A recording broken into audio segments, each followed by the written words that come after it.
Hello, Guaranteed Video patron. This is Kevin James with his good friend Neil Ciceriga. And this is our post-mortem podcast on the making of 50 State Nightmares. Or is it the 50 State Nightmares? I think there's a maybe. I didn't even really know what I wanted to call it. So our good friend and confidant and co-creator Ryan Murphy is noticeably absent for this podcast. He also didn't work on the video. It was just you and I making this one. Yeah, we just kind of needed something to shoot. We hadn't done anything in a little while, and I could make it up to Salem and shoot something with you, and Ryan was disposed, so so I pulled this idea out of my hat, which was something that I was just kind of writing in my spare time in a text file. I didn't know if it was going to be a video or just like a static image or series of images. I think the original idea came from I saw one of those infographics that shows like, oh, here's the official food of every state.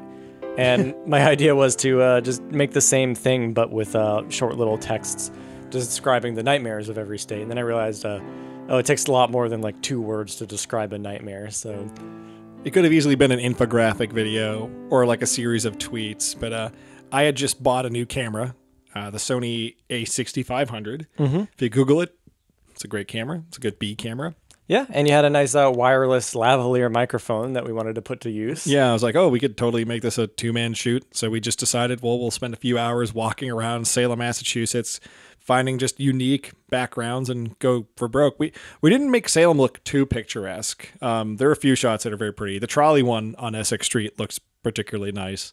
I love walking around Salem. It's super...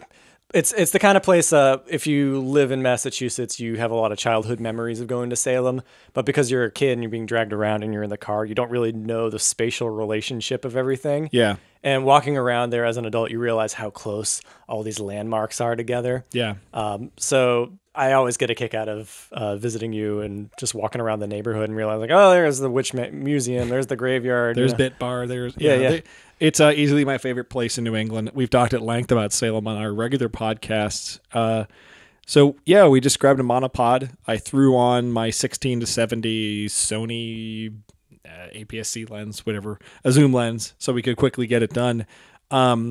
We didn't have to do a lot with editing. The video was basically a test film for shooting 4K internally, because we've done 4K before, usually with more camera equipment, like external recorders, because that used to be the way you got 4K, and now we don't need that.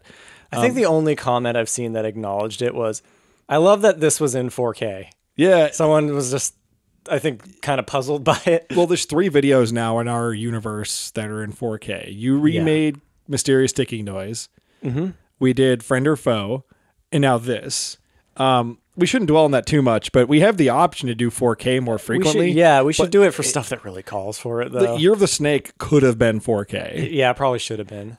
It doesn't hurt it, though, because no one even if there's like a website out there called like real4k.com, something like that, and it just breaks down when people buy 4K Blu-rays now, if they're actually getting a native 4K picture, because a lot of movies aren't in the theater mastered for 4K. Like when you bring it home, you're still watching like an old 1080p picture just upscaled. And this is a technical drivel, but my point is, like, we'll probably start doing 4K more and more. Yeah, it's not really the norm. It's not really expected yet, unless you are doing nature photography. Yeah, pretty much. If we screen 50 State Nightmares in like a modern movie theater, most of them couldn't show it in its native resolution. We'd have to downscale it. Yeah, that's true. Yeah. So let's talk about the process of bringing this idea to the screen. We were talking about another idea. We were going to film something else that day. Was it it was the car idea. Loud car idea that we'll probably never get made. This has happened a couple times to us now, where we're like, let's shoot 2 things in one day, and then we just something happens where people show up 3 hours late because of traffic or bad weather or whatever, or we start filming one thing and then bad weather, or we decide we need to exhaustion. take a little time to get some coffee, and that leads to food, and then suddenly the sun's setting, and so we ended up shooting that We did get instead. this done. We got all 50 shots. Yeah. We there's not a lot of outtakes. Like when you're listening to this, we'll probably put up a video version. There's not really any great behind the scenes footage because we just did like 30-second takes here, 30 seconds there. Nothing really demanding on a technical level. We did have that one jerk. Our very first shot, what was the Georgia, first? I want to say. Yeah, I think, it was Georgia, a laughing farmer. No, that was later.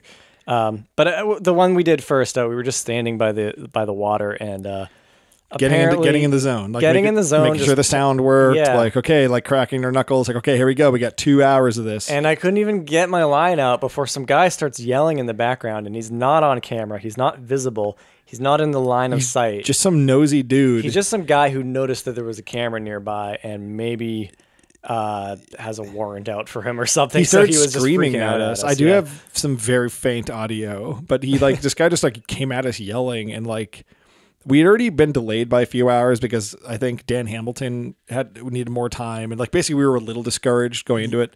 We knew we could finish it. One moment.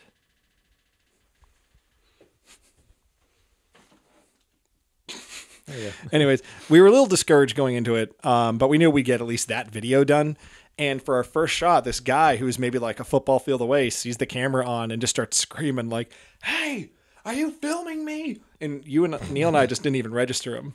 Well, because he was near a posse of other people. And we thought he was like starting a fight with someone. Well, what I thought was he was just like joking around with us, because we get that more often. Hey, people you guys just, like, from Jackass? Yeah, Film me. Like that stuff all the time. And this guy just like came closer and closer, like screaming, like just putting a bunch of testosterone out there, puffing his chest. And like you and I were just like legitimately confused. And then as he got a bit closer, I was just not in the mood. I'm not saying what I did was smart. Yeah. But I just immediately called his bluff. Like I was just immediately done with some like possibly drunk townie in the middle of the day, like threatening me, like, "Don't you dare film me. Who are you?" Like, you know, yeah. And I just came right back at him. I barked like, "How dare you? I'm here trying to work." Like I pulled I like professional headphones on, right? Like they were like thick gauge Sony studio ones. And I pulled out some paperwork. I'm like, "I'm trying to work here and you come up here interrupting me. What is your problem?" Like, you know, I pretended to call the cops and I was just calling my sister. Yeah. And I literally dialed like my sister Chandra, and I'm calling her, and I started screaming like, "What is your name?" And the guy like started backing away. Oh, don't call the cops. He literally relented. He put his hands up and like, "I'm so sorry. I'm so sorry. You don't need to call the cops. Please don't call the cops." Like, he said that like 3 times, and he just like skidded away. Yeah. And you and I went back to work, and I felt oddly hostile for like 5 minutes. It's an awful feeling. It's like when someone like threatens to fight you, like if nothing happens, like for an hour, like you just feel gross inside. You feel awful. And then the teenagers made it though. You remember that? Yeah. So yeah, we moved like 20 feet, and then we started doing the next shot, and a car of teenagers rode by with their windows open, and they started like imitating the guy. They're like, "Hey, are you filming us?" Like, "Hey, don't you film me? Yeah. I have rights." Like, yeah. And for a second I was like, "Oh, not again!" But then I realized they were in seen on the it. whole thing. Yeah, I choose to believe they were laughing with us and not making fun of the fact we were. But other than that, it went great. Yeah. We didn't have much other trouble. I think we kind of consciously avoided getting people in the shot from that point on. He wasn't even in frame. Or if Yeah, they were, but we always do. Like if you watch our videos, it's very rare for us to, like if someone is in frame, we'll crop them out, or like we'll After Effects out license plates. If you see a license plate on a car in one of our movies, odds are we replaced it. Like if you go back and watch the Creed, like I replaced every license plate with like an in-joke. Mm-hmm. Like in the Creed, there's one car that the license plate says like IH8NKOTR or Yeah. I hate New Kids on the Rock, like, you know, something like that. Anyway, what I did was I wrote the 50 nightmare jokes in alphabetical order, and then I kind of randomized them so that when we filmed them, it wouldn't be obvious that we were just moving 10 feet every line. Yeah. So yeah, we shot them out of order, then put them back in order, and we got a nice kind of just cross section of all the scenery we could dig up in the Salem area. So the entire video was shot in Salem. Yeah. A lot of people online are under the impression this was shot in all 50 states. Yeah, there was more than a few comments of people saying like, "Wow, I can't believe you." I don't know if anyone was joking, because I think it's obvious that we're filming in the same place. At the very least, just in New England. Yeah. And a lot of people also recognize that it was in Salem, because there's some nice architecture and goofy stuff in Salem that people remember. But no, we definitely did not travel very far to make this. You had a state nightmare about Mario. We went to Game Zone, and right when you finished saying it, the audio cuts out, but if you're listening in the background, Sonic the Hedgehog was being played just off camera. Yeah. You can hear like the Sonic the Hedgehog theme kick in right after you say Mario died. That made me laugh. I'm trying to think of anything else people have been asking about the video. We could have done something a little more crazy with the camera work. I entertained bringing a camera slider and doing like dolly shots. You made the right call and say, no, keep it simple. Yeah. It looks kind of like a 90s, like a videotape you might watch in like grade school back in 1995. Like it has a bit of an infotainment feel to it.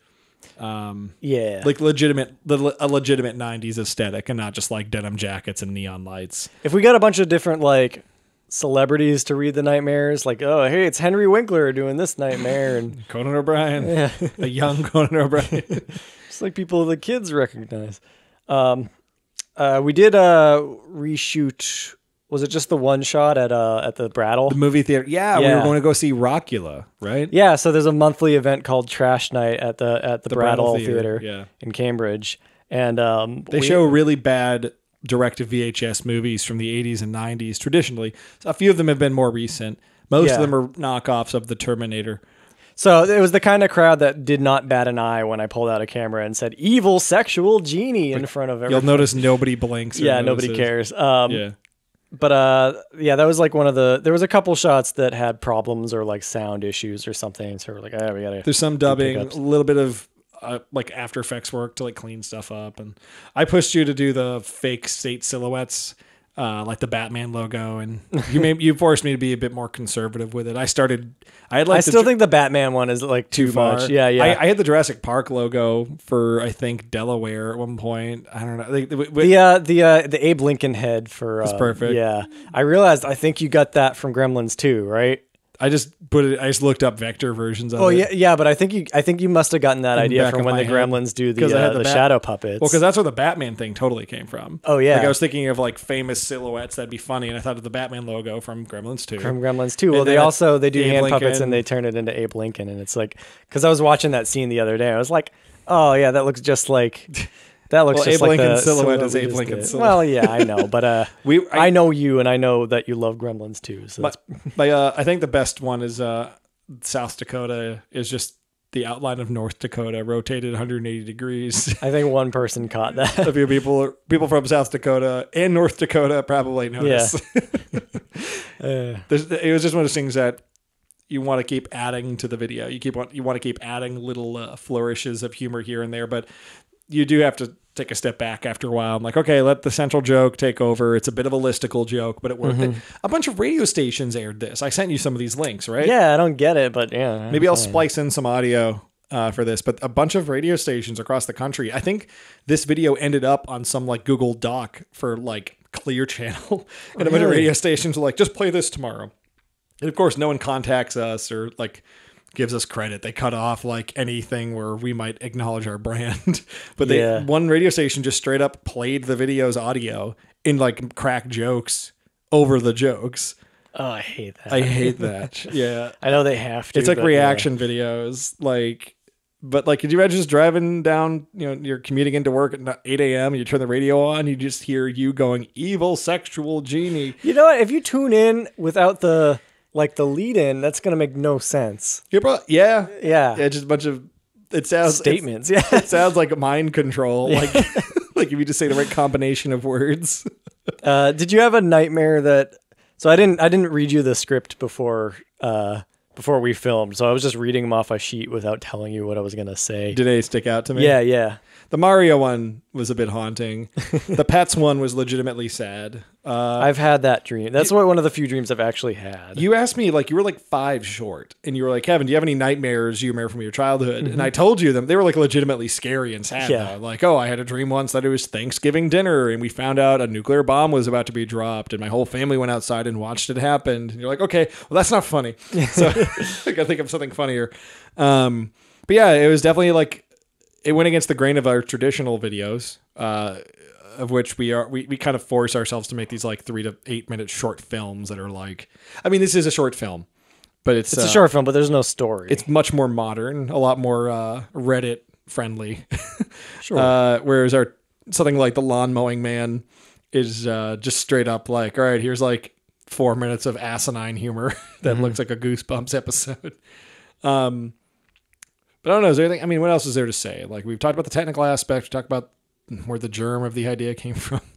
I can talk about how I fucked up, and I think I switched Alaska and Arkansas or something. Oh yeah, you misspelled Louisiana, right? Oh yeah, that was the other one. You didn't catch it. I didn't catch it. Hillary didn't catch it. Ryan didn't catch it. And then we uploaded it. It was like, oh yeah, you guys. Yeah, there's two N's at the end. I think there's like a master's degree in there somewhere, and none of us caught it. Yeah. We've been to Louisiana. I've been to Louisiana. Yeah. Good fish. Good state. Yeah, it's a quality state. Top 10 for sure. Shaped like a weird boot. I tried very hard to make most of the nightmares have nothing to do with the state. Yeah. I think the only one is I think the only connection is like California prospectors. Yeah, that's a good one. By the way. Other than that, no, just complete nonsense. I tried to avoid making any commentary, except on Florida, which I instinctively knew everyone's going to be waiting for Florida. Yeah. Got to have a good one for Florida. The only problem with Florida is that it's like the 6th state or something like that. Yeah, it's early on. Like that kind of hurts the pace unless you like just randomized it or like arbitrarily put a number value like David Letterman style, like number 1, Wisconsin, number 2, Delaware, number 3, and just went that way. That was the only way you could have solved that. But I think going alphabetically is smart. Yeah, I toyed around like what order do you read the states in? Can you go left to right with states? Does that work? Or you could have done like order of settling, like the 13 colonies. Right? What's the most recent state? Hawaii? Yeah, that was after Alaska, I think. Yeah. Puerto Rico. When did we buy Louisiana? I don't know. I flunked out of everything. I mean, that's pretty much it, right? Yeah, simple video. I mean, if you've watched it, why would you be listening to this if you haven't watched it? Well, you want to get your money's worth out of your patronage. Yeah. But I think one of the last ones I wrote was "A scary king makes you eat vegetables," and that's one of my favorites. It's very easy to imagine. Yeah, that's a good theater of the mind joke. I don't know about you, but these do feel like real nightmares to me. Yes. The kind of nightmare that you wake up from scared, but you realize that wasn't on paper scary. And you try and tell people. I think explaining a nightmare or a vivid dream to someone is a great way to realize the importance of a good director. Yeah. Like, oh man, this sounds ridiculous, but if I could just convey to you how scary it was to have a king shove vegetables in my mouth. Mm-hmm. You had to be there. No, if you saw the king and you saw the vegetables, you'd be scared too. You told me that the dream about old pets waiting for food in a room in your house, that you actually had that nightmare. I have that.